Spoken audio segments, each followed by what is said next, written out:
की ह्या महाराष्ट्रात राहण्याचा सगळ्यांना अधिकार आहे। एक मिनिट, मला सगळ्यात तुम्हाला सांगायचंय, तुम्ही घाबरून जाऊ नका। आता पहिल्यांदा इथं जे काही नुकसान झालं ह्या वाडीमध्ये 47 47 86 हा नंबर आहे इम्रान मुजावरचा।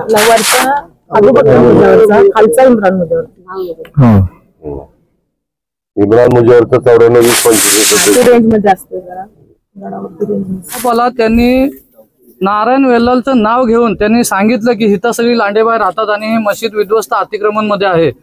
त्यांनी सर पोलिसांनी सुद्धा त्यांना अडवायचा प्रयत्न केला, पण पोलीस सुद्धा त्यात जखमी झालेत। कमीत कमी ते 1000भर लोकांचा तरी मॉप असणार असं माझा असा अंदाज आहे। आणि प्रत्येक घरात घुसून घरातली तोडफोड करायची, तलवारी घेऊन मागे लागायची। आमचा एक भाव तिथं मशिदीजवळ जखमी सुद्धा झालाय। तिथं तर त्यांनी सिलेंडर स्फोट केला, सिलेंडर स्फोट करून घराला पूर्ण पेटवून टाकलं। एक मित्राचं आमच्या हॉटेल पेटवलं। इतकी भयानक परिस्थिती केली सर। आम्ही घरातनं बायका पोरं घेऊन आतापर्यंत जंगलात होतो। घडून नाही ते घडलेलं आहे, परंतु असं काही कुणाला वाऱ्यावर सोडलं जाणार नाही, संरक्षण दिलं जाईल।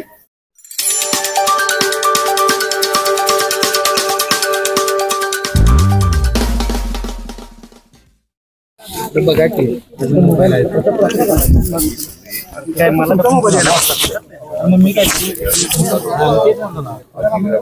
मोहसिन भाई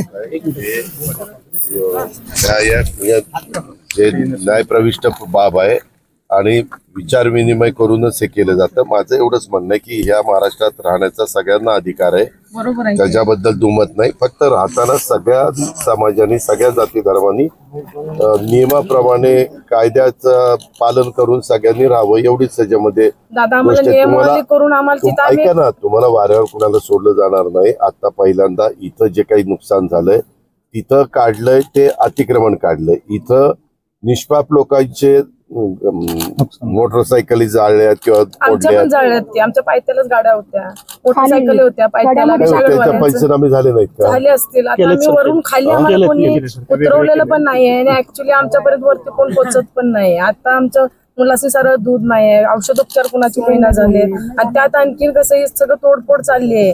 त्याच्यात कोण कोण राहतंय कमर्शियल मध्ये, राहणाऱ्या ठिकाणी कुठं काय केलंय? स्वतः कलेक्टर आहे, सगळे राहती नाही, पण कमर्शियल मध्ये 1-2-3 राहता जर तोडलेला असेल तर त्याच्या संदर्भातली आम्ही जी काही मदत करायची, नीट ऐका, राहतं तोडलेलं असेल तर राहतं घर मी राहत होते तिथं, मी दवाखान्यात गेले असताना माझं राहतं घर तोडलेलं आहे। तुम्हाला कमर्शियल मध्ये कमर्शियल मध्ये राहत होता। तुम्ही तिथं काय करत होता व्यवसाय? आम्ही रूम भरायचो, रूम भाड्याने। अच्छा, म्हणजे पर्यटक आल्यानंतर 1 दिवसाकरता 2 दिवसाकरता तोच व्यवसाय आहे। कमर्शियल येणाऱ्या पर्यटकांना आपलं रूम पाणी द्यायचं, तेच कमर्शियल, तेच आहे आमचं। आणि ते पण 2-2.5 वर्षापूर्वी म्हणजे 31% चालू आहे। त्यात आमचा उदरनिर्वाह चाललाय आणि त्यात हे सगळं केलंय। त्याच्यात तुम्ही काय चाललंय? जिन्याच्या वरती आमचं छोटस छप्पर होतं माझं, ते तोडलं ह्याने। त्याच्यावर आम्ही हे बाबाच्या जीवावर सरबतचा धंदा करून जगत होतो। बरं, राहायला कुठं होता? तिथंच होतं राहायला। राहण्याचं ठेवलंय जे हॉटेल होतं ते लोक खाली राहतात, हॉटेल होतं पहिल्यांदा इथलं तर इथं तर त्यांचा कुणाचा काही संबंध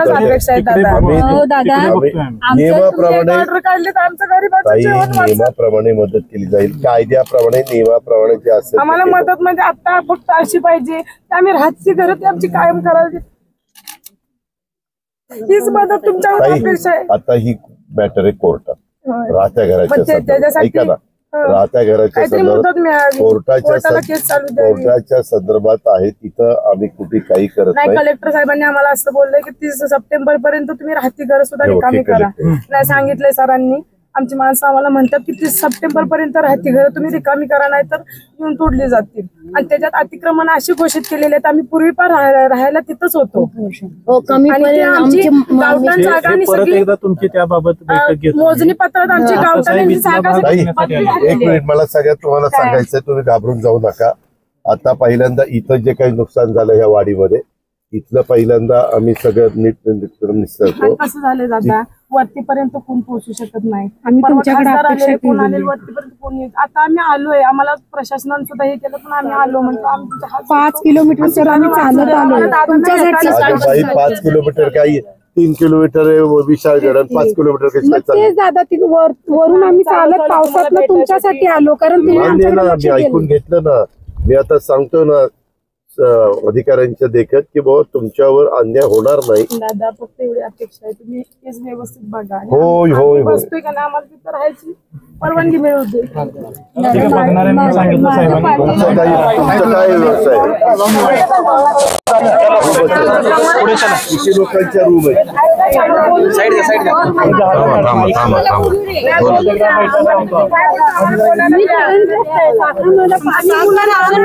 धरण रस्त्याचा दाखला आहे का? का तुम्हाला धरण रस्त्याला पुनर्वसन झालं त्या गावात गेला नाही का? अहो इथे आम्ही विशाळला छोट्याशा पाणी विकून आम्ही तिथं रूम आणल्या आणि होत्या. मान्य आहे तेव्हा सरकारने आम्हाला सांगितलं की तुमच्या कुटुंबातल्या प्रत्येक एक माणूस आम्ही नोकरी लावतो, तो पण आम्हाला लावलेला नाही. ह्याच्यात धरणग्रस्त झालं. हे गेवड प्रकल्पामध्ये गेवड प्रकल्प दादा हे पण निवेदन आमचं आहे. गेवड प्रकल्प कासारी अच्छा प्रकल्प. कासारी. हा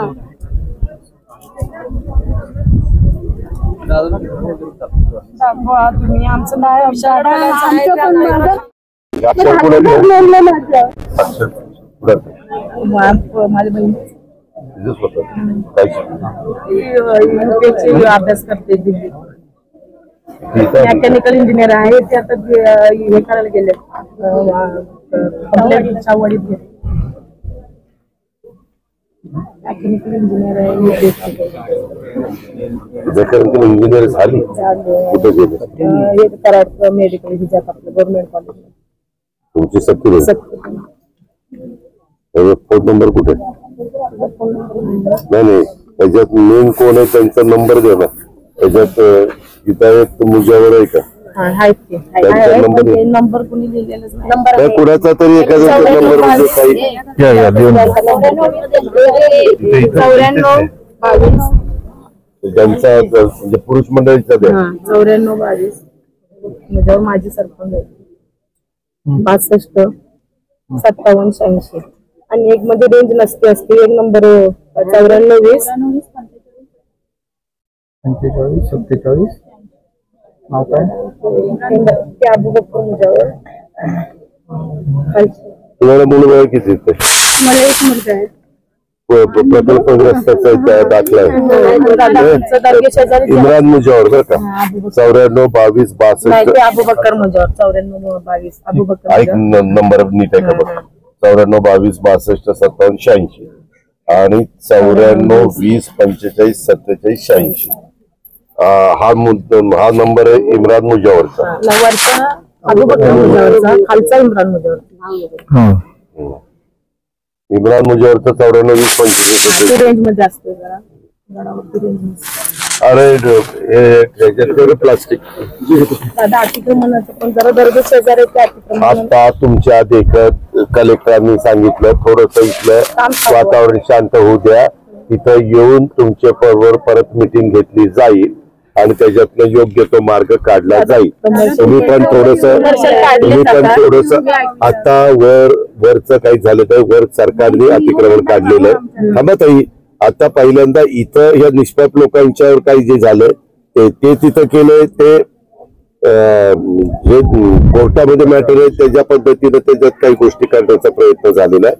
पण त्यांना दुसरी काय व्यवस्था करता येईल एक मी सांगतो, कोणाला वाऱ्यावर सोडलं जाणार नाही. काही ना काही त्यांची व्यवस्था केली जाईल. अरे माग माग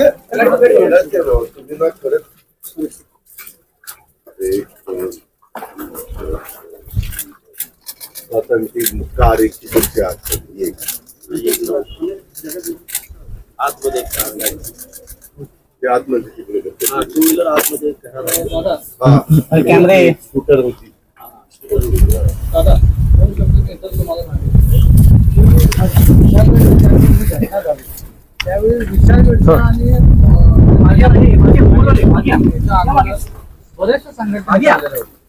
बरेचशा संघटना आल्या आपले कार्यक्रम ह्यावेळी नुसतं त्यांनी ही संघटना नाही, ही दरोडेखोरपणाची त्यांनी मुस्लिम समाज म्हणून आमच्यावरती टार्गेट केलं. आणि ह्याच्यासाठी जो नारायण वेलाल आमच्या गावातला मेंबर आहे त्यांची आम्ही कंप्लेंट सुद्धा केलेली आहे. ते अजून काही अटक झालेलं नाही. नारायण वेलालने हे सगळं पीक पाणी घालून कमीत कमी वर्षभराने हे सगळं घडवून आणलेलं आहे. नारायण पांडुरंग वेलाल. आणि हा प्रत्येक जणांनी त्याची सेपरेट पण कंप्लेंट दिलेली. तो कुठे फरार आहे का काय झालंय मला माहित नाही. आणि सर त्यांनी असं केलं दादा की जवळजवळ ह्या गावात घुसून पहिलं 12:30च्या दरम्यान मशिदीवर हल्ला केला. मशिदीवर हल्ला केल्यानंतर तिथं आम्ही नाही दुपारी 12:30च्या दरम्यान आम्ही तिथंच होतो. 5 ते 7 8 जण आम्ही तिथं होतो. 8 जण तिथं होतो.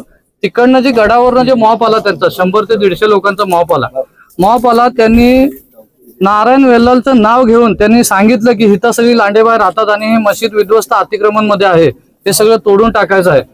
जिथं अतिक्रमण आहे तिथनं ती खाली येऊन जिथं अतिक्रमण नसताना नाहक आमच्या मालकी हक्काच्या जागेत ह्या सगळ्या घरं आहेत, आमची मशीद आहे, नाहक इथं त्यांनी त्रास द्यायचं काम केलं. आणि त्यांनी सर पोलिसांनी सुद्धा त्यांना अडवायचा प्रयत्न केला, पण पोलीस सुद्धा त्यात जखमी झालेत. कमीत कमी ते 1000भर लोकांचा तरी मॉप असणार असा माझा असा अंदाज आहे. आणि प्रत्येक घरात घुसून घरातली तोडफोड करायची, तलवारी घेऊन मागे लागायची. आमचा एक भाव तिथं मशिदीजवळ जखमी सुद्धा झालाय. आता तो मिरजमध्ये ऍडमिट आहे.